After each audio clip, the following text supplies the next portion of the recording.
Hi everybody, this is Erin and I have another tutorial for you. I had someone suggest that I do kind of mini album stuff, and so I seen this tutorial here on YouTube. I'll have to get the name for you. I'll put it down on the description bar for you. This is actually for a mini album all in itself, but what I am going to do, or what I thought would be a cute idea, is to do this same technique and actually use it in a mini album and put it like in a pocket rather than having it just be a mini album itself. So it's a pretty big project and it's probably going to be kind of hard to see the entire thing, so I'm hoping it comes out okay. But I've done quite a bit of prep work because I don't want to go over my 10-minute time limit. So first of all, I will give you the dimensions. You will need 2 pieces. You can do any kind of, you want kind of a heavy duty cardstock, not, designer paper. But you want 2 pieces of 6" by 9.5 inches. And then you will score it at, let me look at my cheat sheet here. Score it at 1/2 inch and 3/4 inch and 6.5 inches. So I don't know if you can see, I have these little score lines right here and then this one over here at 6.5. So you want to do that to both of them. And that's all you'll need for those. And then you want 5 pieces of 6 by 6, and 2 of them you will score on one end at 1/4 inch and 1/2 inch. So you have this little tiny little lip here, and it'll look like that, just like these ones. Once you fold them, you'll get a nice little crease there. Okay, so just on two of the 6 by 6s you want to do that. The rest of them will just be plain. Okay, so assembly for this whole thing. You want to start off with one of your plain 6 by 6 pieces and your 2 6 by 9.5. And normally you'd probably want to use sticky strip, but just for the video I'm just going to use some snail adhesive. I use the Tombow Mono adhesive and it works really, really well. I just recently found this. They have a new craft collection and it comes with like 39 feet of tape, and it works really, really well. But anyway, so what I want to do is take this little lip right here and we're going to adhere it right here. I'm going to put adhesive right on here so I don't get too much on here.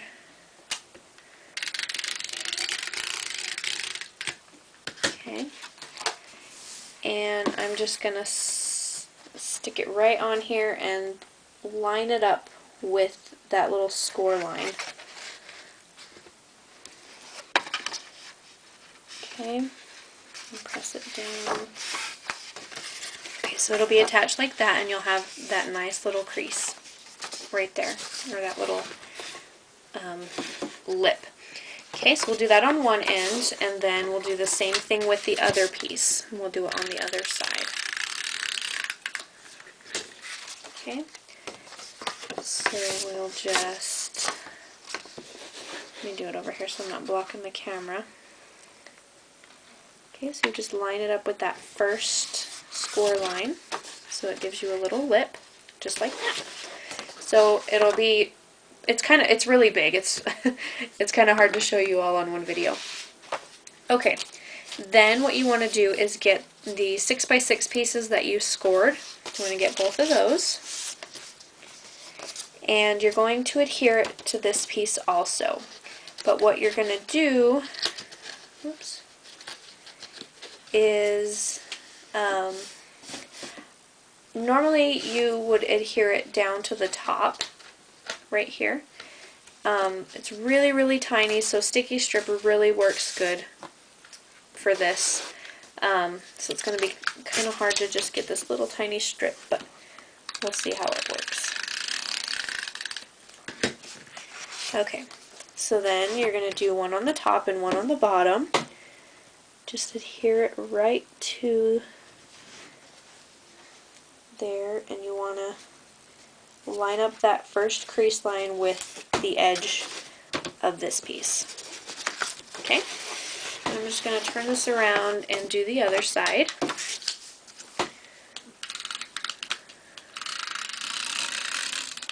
Okay, and whoops, just going to line this up with this. Okay, so just like that. So you'll have one big piece. And then to cover up all these seams, you're going to use one of your plain 6x6 pieces. You can use designer paper, but what I like to do is do the same color of paper that I'm doing my base, and then I decorate it with designer paper later. So I'm going to go ahead and adhere this down real quick.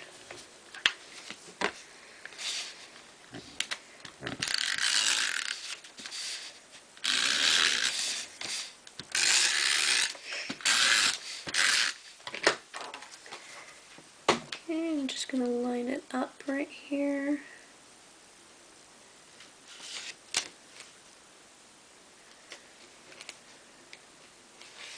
Okie dokie. So just like that, and that just covers your seams for you. Okay, and then this other 6x6 piece is for the back. If you want to put it on the back, you don't have to.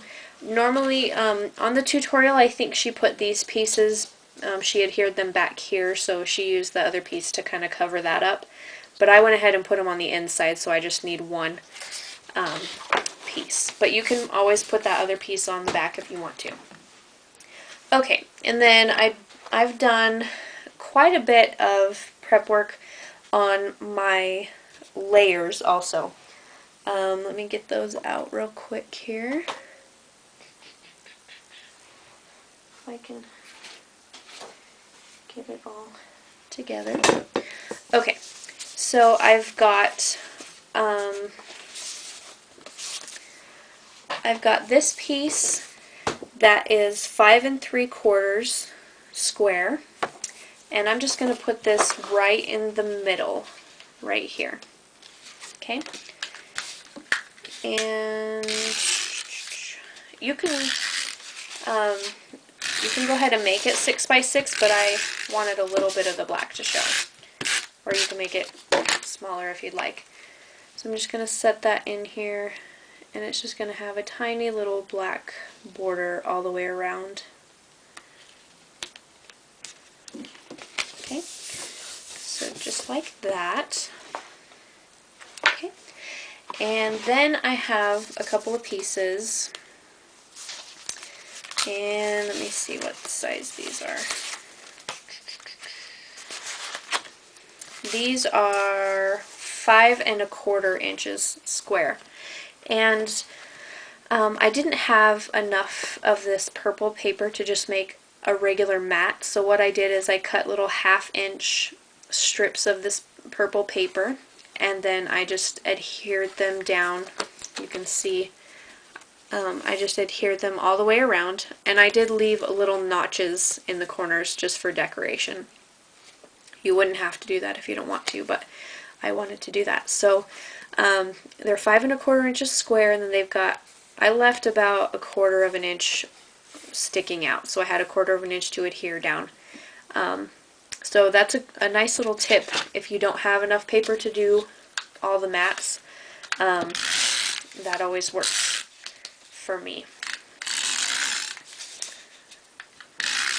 I know a lot of you people who really like to save your paper do similar things.